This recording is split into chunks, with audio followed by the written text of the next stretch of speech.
Imagina volver atrás en el tiempo, a una época tan antigua que no había ni templos, ni sacerdotes, ni escrituras, solo un grupo de seres humanos mirando al mundo y tratando de entenderlo. Y luego hazte esta pregunta: ¿cuál fue el primer Dios de la humanidad? No el más poderoso, no el más famoso, sino el primero, el origen mismo de lo divino. Puede que pienses en la diosa madre paleolítica, o en Anu, el dios del cielo mesopotámico, o en el Yahvé de los primeros israelitas. Pero, ¿y si ninguno de ellos fue realmente el primero? Si el primer dios no tuvo nombre, ni forma, ni historia.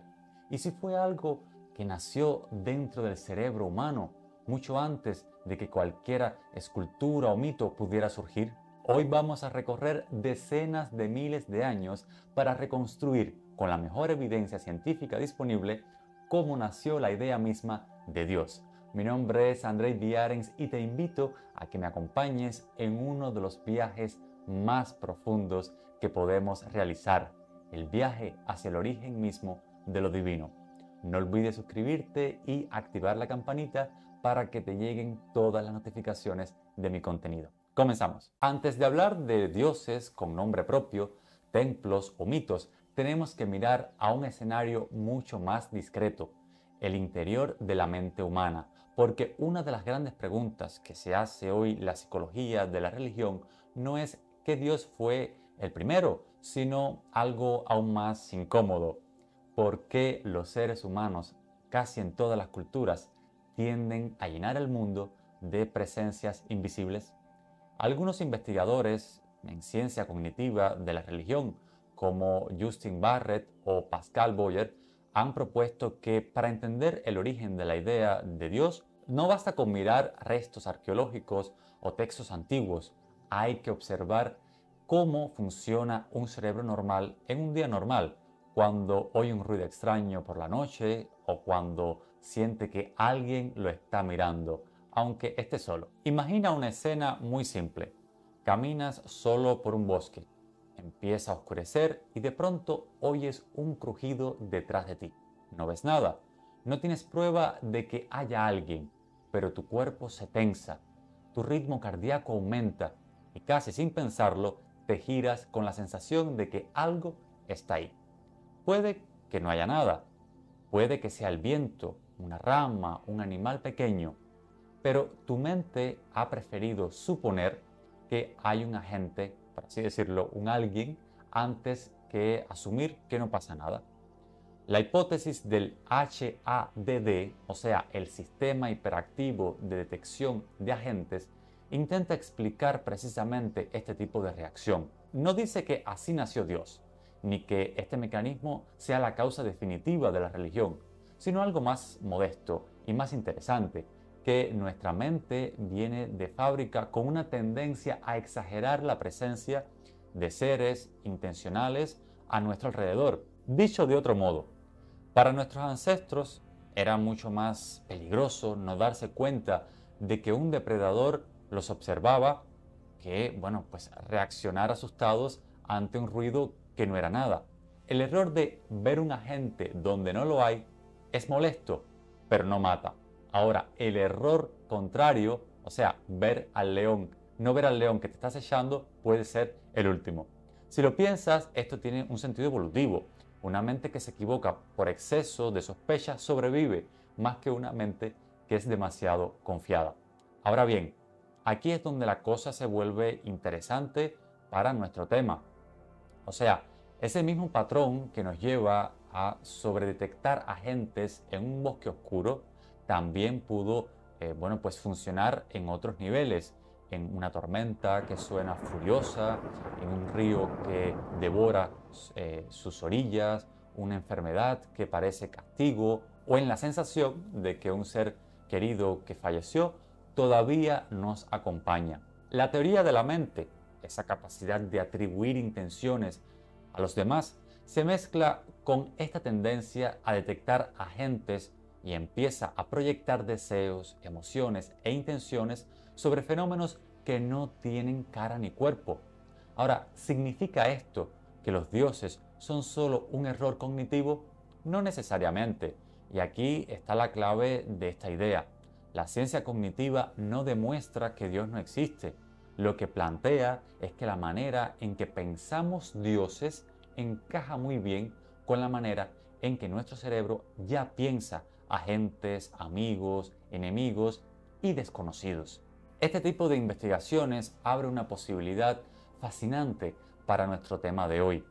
Quizá el primer Dios no empezó como un ser definido, con nombre y biografía, sino como una sospecha persistente, la sensación de que detrás de aquello que nos supera, el trueno, la muerte, la buena suerte, el peligro, evitado por poco, hay alguien actuando. En este primer bloque no vamos a dar ninguna respuesta definitiva. No vamos a decir el primer Dios fue una ilusión neurológica. Lo que sí vamos a hacer es dejar planteada una idea. Tal vez mucho antes de que tallar figuras, pintar en cuevas o escribir mitos, ya teníamos un cerebro especialmente sensible a la presencia de agentes invisibles. Y ese rasgo, útil para sobrevivir, se convirtió en el terreno fértil sobre el que más tarde crecerían los primeros dioses. En los siguientes bloques de este video veremos qué hizo la arqueología con esta intuición, cómo este cerebro, que sospechaba que nunca está solo, pasó de sentir presencias a tallar seres que no existen en la naturaleza, como el hombre león de Stadel, y finalmente a escribir nombres de dioses en tablillas de arcilla.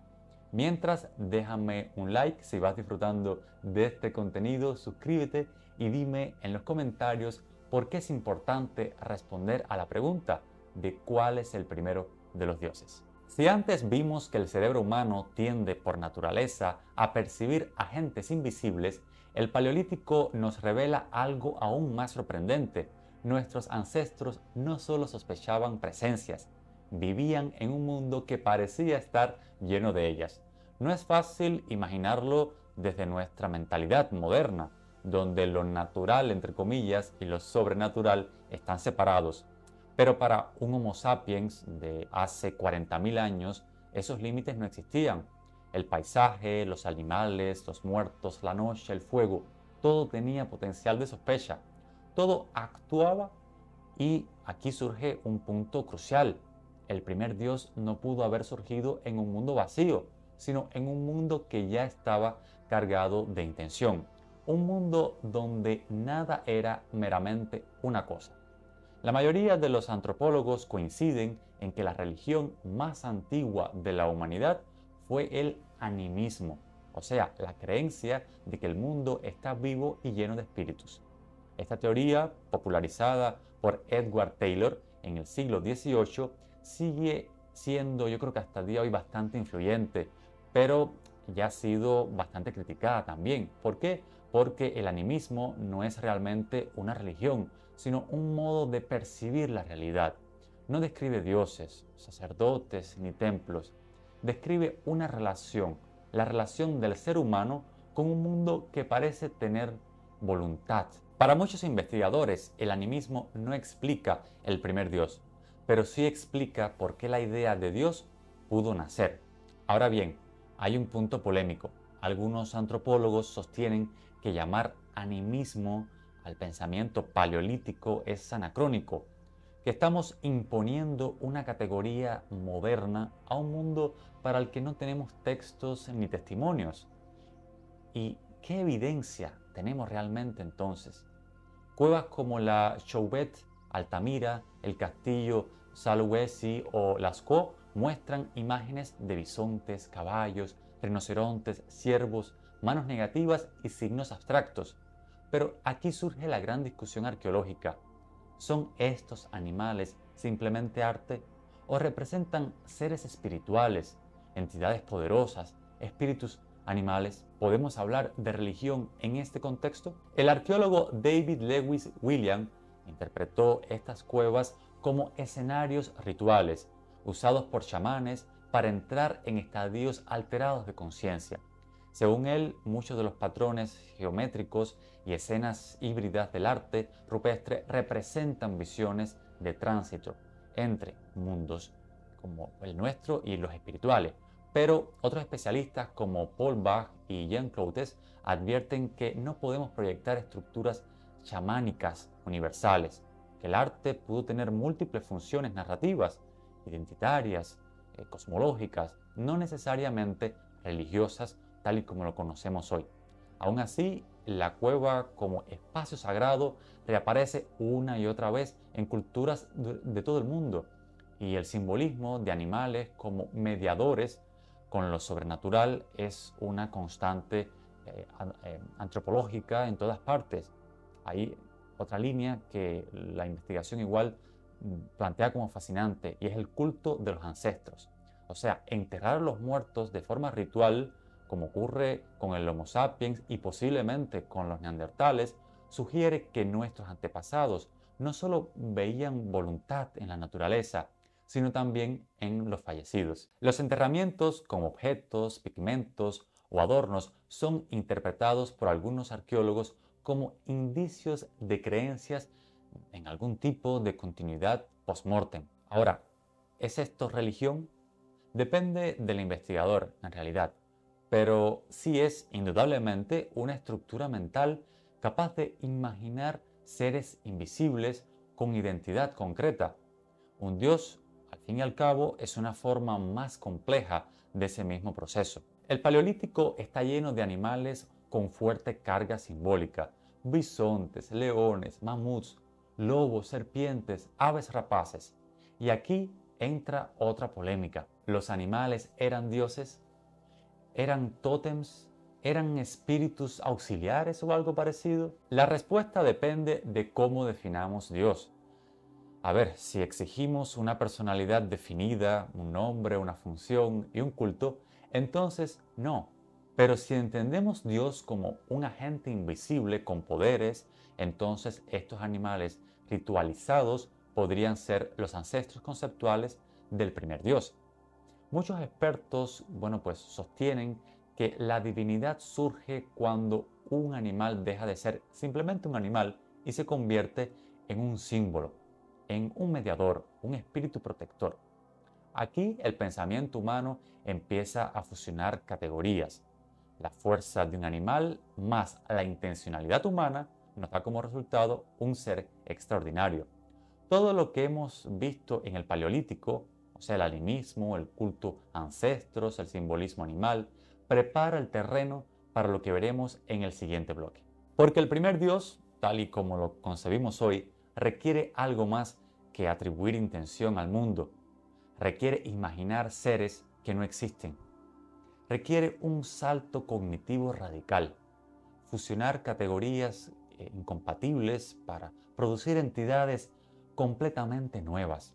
Y ese salto aparece por primera vez en la historia humana con una figura que no pertenece al mundo natural, que no es un espíritu abstracto, que no es un simple animal poderoso, sino una criatura imposible. Una criatura que solo pueda nacer en un cerebro capaz de mezclar instintos, símbolos y mitos. Esa criatura es el hombre león de Stadel. Tal y como en este video estamos investigando el origen del primer dios, tengo en este canal otro video en el cual hablo del primer ser humano.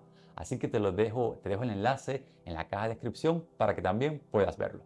En una cueva del suroeste de Alemania llamada Stadel ocurrió algo que cambiaría para siempre la historia de nuestra especie. En el año 1939 se encontraron cientos de fragmentos de marfil de mamut, y tras décadas de reconstrucción, estos fragmentos revelaron una figura de 31 centímetros, un cuerpo humano, pero con cabeza de león. El hombre león de Stadel, datado en unos 40.000 años, es una de las esculturas figurativas más antiguas jamás halladas, y su importancia es inmensa. Se trata de la primera evidencia material de que el Homo sapiens era capaz de imaginar un ser inexistente en la naturaleza. Ni hombre ni animal, ambos y ninguno, un híbrido que solo puede nacer en una mente simbólica avanzada. ¿Por qué es decisivo esto para entender el primer Dios? Porque para representar un Dios, primero hay que poder imaginar una entidad inexistente. Tallarla implicó más de 400 horas de trabajo, según experimentos del artista Wolfgang. En un mundo tan hostil como en aquella época, dedicar tanto tiempo a crear algo no utilitario revela una función simbólica superior. La ubicación también lo confirma. Fue hallado en la última cámara, en la más profunda y oscura de una cueva, un lugar no habitado que, cuidadosamente estaba protegido. ¿Era un dios?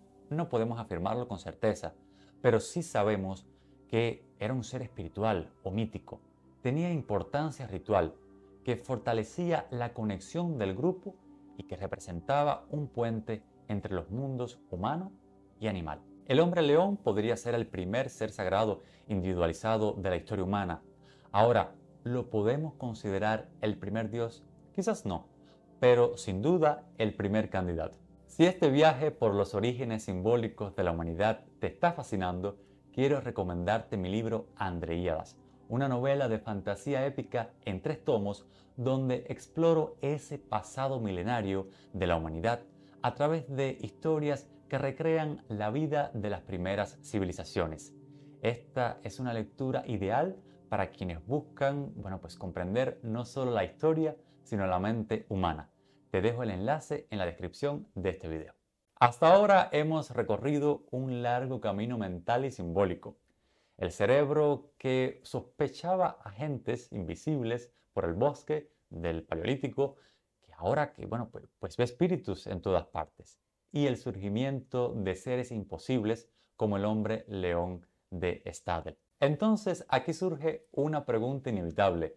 ¿Cómo pasamos de imaginar seres sobrenaturales a construir espacios dedicados específicamente a ellos? La respuesta comienza inesperadamente en un montículo arqueológico al sur de Turquía, descubierto casi por accidente, Göbekli Tepe. Si el hombre león de Stadel representa el momento en que la mente humana fue capaz de imaginar seres sobrenaturales individuales, pues Göbekli Tepe representa el momento en que esa imaginación se volvió arquitectura. Göbekli Tepe no debería existir. Según el modelo clásico de la prehistoria, primero viene la agricultura, luego los asentamientos, luego la complejidad social y solo entonces la religión organizada. Pero es que Göbekli Tepe rompe ese esquema por completo. Datado de hasta unos 9600 y 8800 años antes de nuestra era, pues es mucho anterior a la cerámica, a la agricultura plenamente consolidada y a las primeras aldeas estables conocidas. Y sin embargo, posee monolitos de hasta 5,5 metros de altura, bloques de piedra de varias toneladas, complejos circulares perfectamente organizados, relieves de animales y símbolos, una arquitectura planificada y trabajo coordinado de grandes grupos humanos. Lo más desconcertante es que no hay casas alrededor, o sea, la gente venía hasta aquí solo para rituales, es decir, una religión monumental creada por cazadores-recolectores. Para muchos arqueólogos, Göbekli Tepe demuestra que la religión no fue un producto del sedentarismo, sino al revés. La vida ritual intensa impulsó la cooperación, que más tarde haría posible la agricultura. Klaus Schmitz lo resumió de la siguiente manera. Primero fue el templo, después la ciudad. Aquí es donde vuelve a entrar en juego todo lo que estuve explicando antes. Los pilares en forma de T, algunos de ellos de hasta 7 toneladas, no representan columnas, sino seres antropomorfos sin cabeza, con brazos tallados a los lados y manos sobre el vientre. No son humanos, pero tampoco animales. Son figuras abstractas, personificadas, sobrenaturales. Algunos de estos pilares están rodeados incluso por relieves que tienen zorros, serpientes, jabalíes, aves y criaturas que no tienen equivalente obvio en el mundo real. Otros muestran signos geométricos que podrían tener un significado cosmológico o mítico. Los arqueólogos no se ponen de acuerdo en esto. Ahora, ¿son dioses tempranos? ¿Son espíritus tutelares de esos clanes? ¿Son antepasados míticos? ¿O son, héroes primordiales, mitad humano, mitad animales? El hecho es que no hay consenso. pero sí una certeza. Estas entidades son más concretas, más estructuradas y más personas que cualquier figura del Paleolítico. En el hombre león de Stadel había mito, mientras que en Göbekli Tepe ya aparece una identidad como tal. Algunos investigadores han sugerido que Göbekli Tepe podría ser el primer lugar donde se representó un panteón protodivino, es decir, un conjunto de seres sagrados con roles diferenciados. Pero esto es polémico. No hay nombres, no hay texto, no hay jerarquías claras.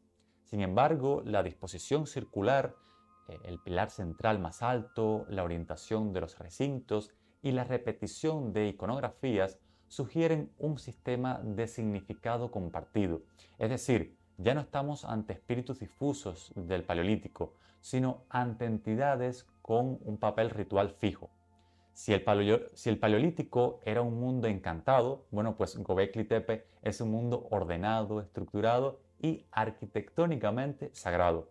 Es un paso intermedio entre la espiritualidad intuitiva y la religión formalizada con dioses específicos, un paso sin el cual los dioses mesopotámicos no serían posibles. Es tentador afirmar que Göbekli Tepe contiene el primer dios de la historia, pero la evidencia no nos permite afirmarlo con seguridad. Lo que sí podemos decir es que Göbekli Tepe representa las primeras entidades sobrenaturales colectivas, la primera arquitectura dedicada únicamente a lo sagrado, las primeras figuras antropomórficas monumentales, el primer ritual comunal a gran escala y el primer espacio que exige creencias compartidas. Ahora, no es todavía el mundo de Anu, Enlil y Enki en la mitología sumeria, pero sí el cimiento conceptual que permitirá que estos dioses existan milenios después. Si el hombre león de Stadel es el primer ser imposible, Göbekli Tepe es la primera sociedad imposible, construida alrededor de lo sagrado. Y aquí surge la gran pregunta que nos llevará al siguiente capítulo. Si Göbekli Tepe ya tenía seres abstractos, espacios sagrados y rituales complejos, ¿qué faltaba para que surgiera por fin el primer dios con nombre propio? La respuesta está en el Neolítico tardío y en los albores de las primeras ciudades, porque allí, por primera vez, la espiritualidad deja de ser experiencia y se vuelve institución. Y cuando aparece la institución, aparece el dios personaje, el dios con biografía, voluntad, dominio y culto formal. Ese dios nacerá en Mesopotamia, pero sin Göbekli Tepe jamás habría sido posible. Hago una pequeña pausa para recordarte que si quieres ver mis videos con antelación e incluso material extra relacionado con estos videos principales, te invito a suscribirte a mi Patreon. Tu apoyo permitirá que siga creando contenido para ti. Hasta Göbekli Tepe y el Neolítico hemos visto un mundo lleno de presencias, de espíritus, seres híbridos, ancestros poderosos, pero todavía no hemos encontrado algo que podamos llamar con plena seguridad un dios, en el sentido histórico estricto, una entidad definida con nombre, con papel de culto organizado. Este salto, el momento en que lo sagrado deja de ser solo experiencia y se convierte en personaje, ocurre en un lugar muy concreto del mundo, Mesopotamia, la tierra entre dos ríos, el espacio que hoy ocupan Irak y parte de Siria y Turquía. Aquí, entre los ríos Tigris y Éufrates, no solo nacen las primeras ciudades y la escritura, aquí nace también la primera constelación de dioses completamente reconocible, con biografías, jerarquías, dominios, templos y sacerdocios. Entre el 3500 y el 3000 antes de nuestra era, la región de Sumer ve surgir ciudades como Uruk, Ur, Lagash y Nippur. Cada una de ellas no solo es un conjunto de casas, es un experimento social masivo, y casi todas comparten un patrón. En el centro, en la parte más elevada, se encuentra un templo, una estructura que nos sirve para vivir, pero para relacionarse justamente con lo divino. Los sumerios no concebían sus ciudades como obras exclusivamente humanas. Para ellos, cada ciudad tenía un dios patrón, un protector que no solo cuidaba de la urbe, sino que la legitimaba. Uruk tenía a Inanna, Nippur a Enlil, Eridu a Enki, Ur a Nanna. Es aquí donde donde se produce un cambio muy profundo. Las entidades sobrenaturales dejan de ser fuerzas difusas y se convierten en ciudadanos mayores. Los dioses son literalmente los grandes propietarios, los verdaderos reyes. Los humanos, en muchos textos, se describen como sus trabajadores. Si tuviéramos que escoger a los candidatos a el primer dios histórico, los tres nombres que siempre aparecen son Anu, el dios del cielo, padre de todos los dioses; Enlil, dios del viento, la autoridad, el destino; y Enki, dios de las aguas subterráneas y la sabiduría. Estos dioses aparecen ya en las listas de dioses sumerias y en mitos como la lista de reyes sumerios, los himnos a templos y los textos de creación.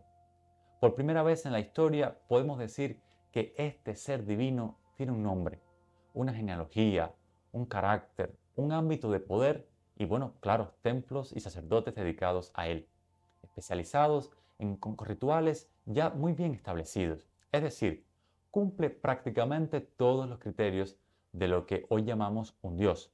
Ahora, no estamos interpretando una figura ambigua como la del hombre león, ni adivinando la función de un pilar como ocurre en Gobekli Tepe. Ellos son los primeros dioses que no tenemos que imaginar, están escritos. Una pregunta clave es la siguiente: ¿por qué el dios histórico aparece justo cuando aparece la escritura? Porque la escritura no surge para escribir poesía ni filosofía, sino para administrar, registrar tributos, intercambios, ofrendas y salarios. Y en un sistema donde el dios es visto como el gran propietario, el templo actúa como su casa y su oficina central, por así decirlo. Los bienes se registran como pertenencias del dios, los campos como campos del dios, los trabajadores como los servidores del dios.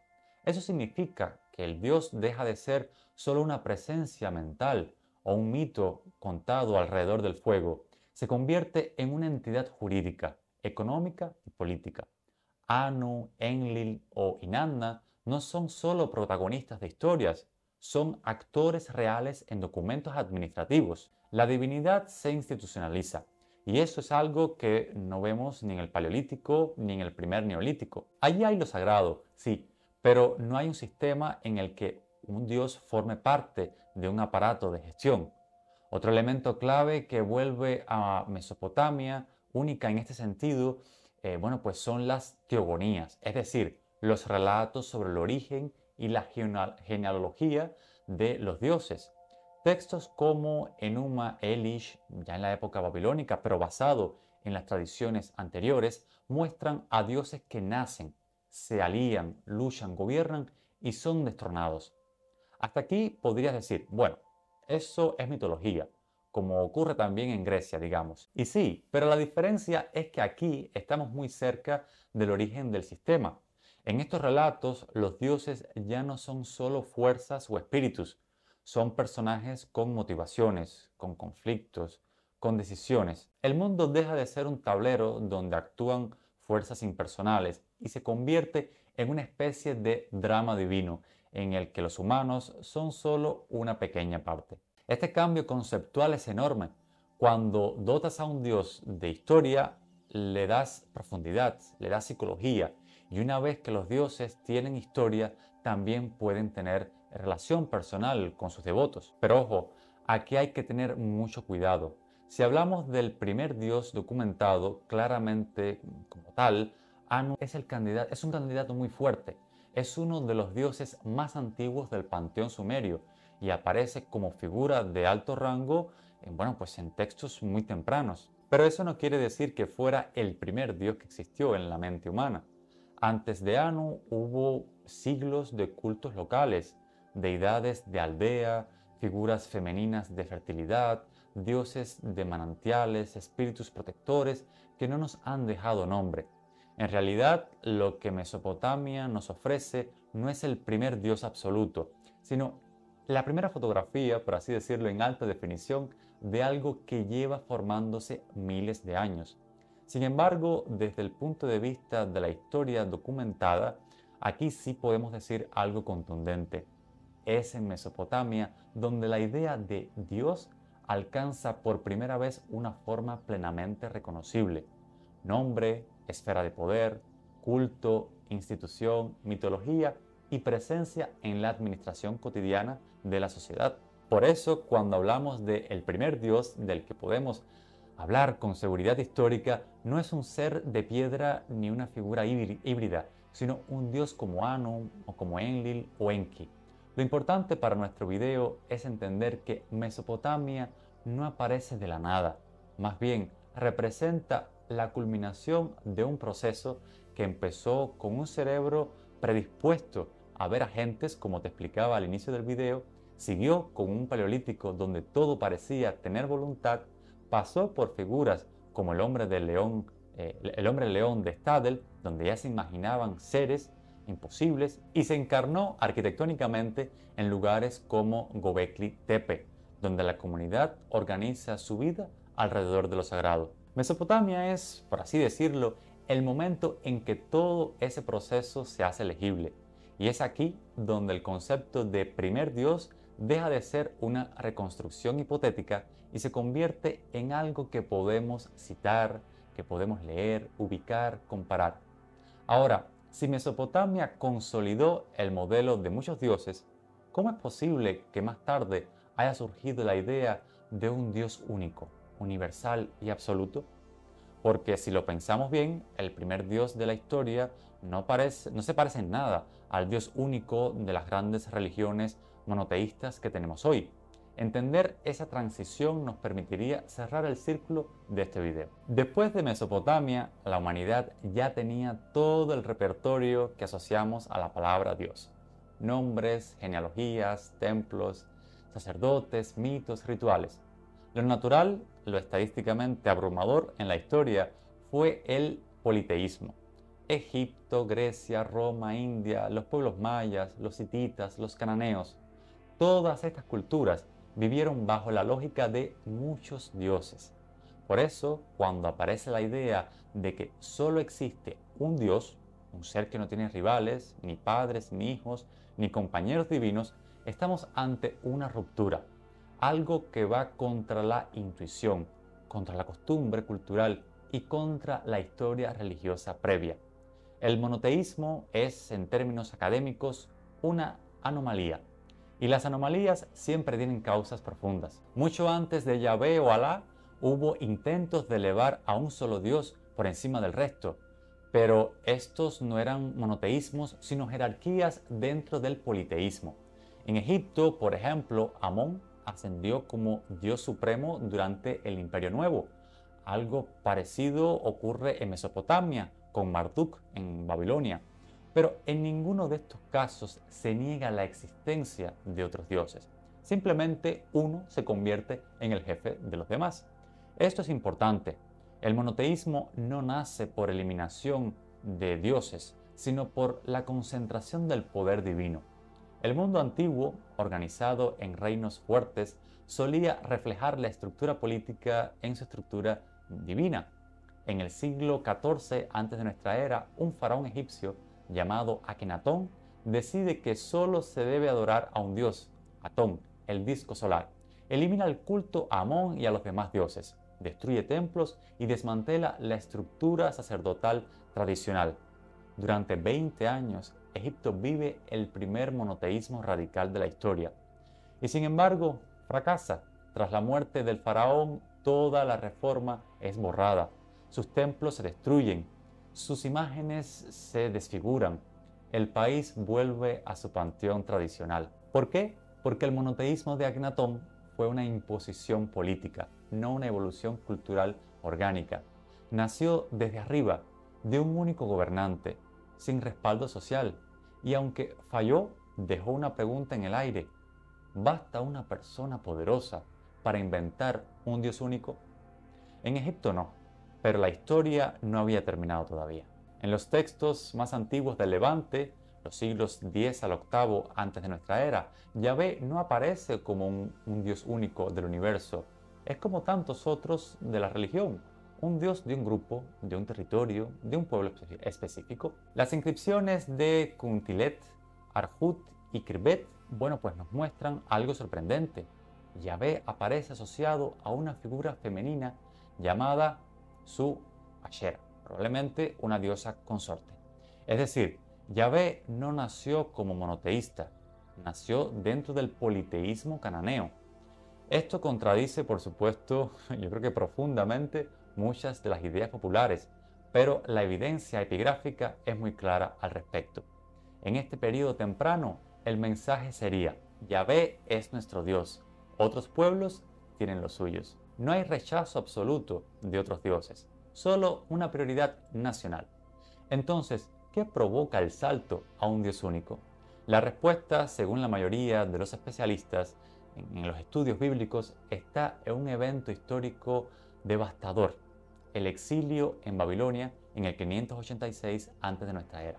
La destrucción de Jerusalén, la caída del templo y la deportación de las élites fue una crisis espiritual sin precedentes. Un pueblo entero se preguntó: ¿ha sido derrotado nuestro Dios? ¿Los dioses babilónicos son más fuertes?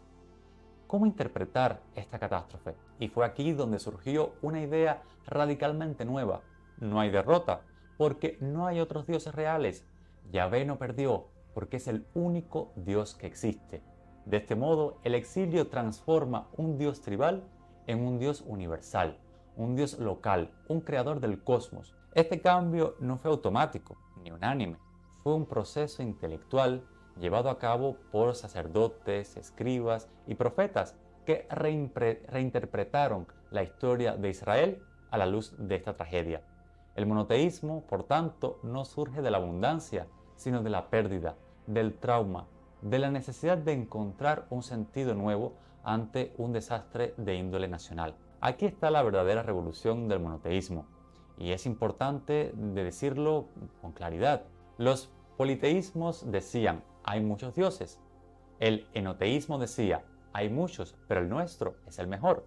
En cambio, el monoteísmo dice algo que jamás se había dicho hasta entonces: no hay otros dioses, ninguno, solo uno, y es real. Esto tiene consecuencias enormes. Cambia la relación entre el ser humano y lo divino. Cambia la cosmología. Ya no es un universo negociado entre potencias, sino un mundo creado por una sola voluntad. Cambia la moral.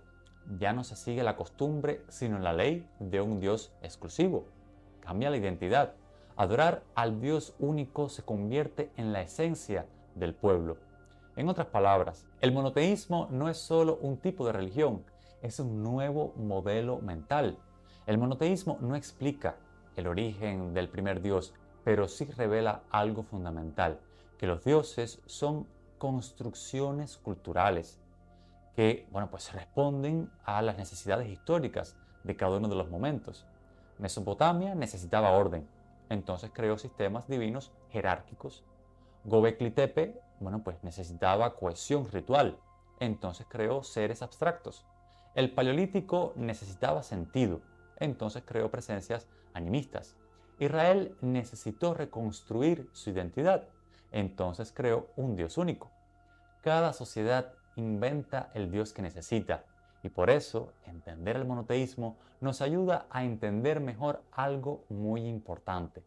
El primer Dios nunca fue un ser eterno esperando ser descubierto, sino una respuesta humana a los desafíos del mundo. Hoy hemos recorrido un camino que dura más de 40.000 años, y al final la respuesta es sorprendente. El primer Dios no fue Anu ni Enlil, no fue una diosa madre, no fue un espíritu totémico individualizado, ni siquiera fue el hombre león de Stadel. El primer Dios fue una forma de pensar, la capacidad humana de imaginar agentes invisibles, de crear símbolos, de tallar seres inexistentes, de crear narraciones ficticias compartidas. Esa capacidad que nació en cuevas oscuras, al borde del fuego, en la mente de nuestros ancestros, transformó para siempre la historia.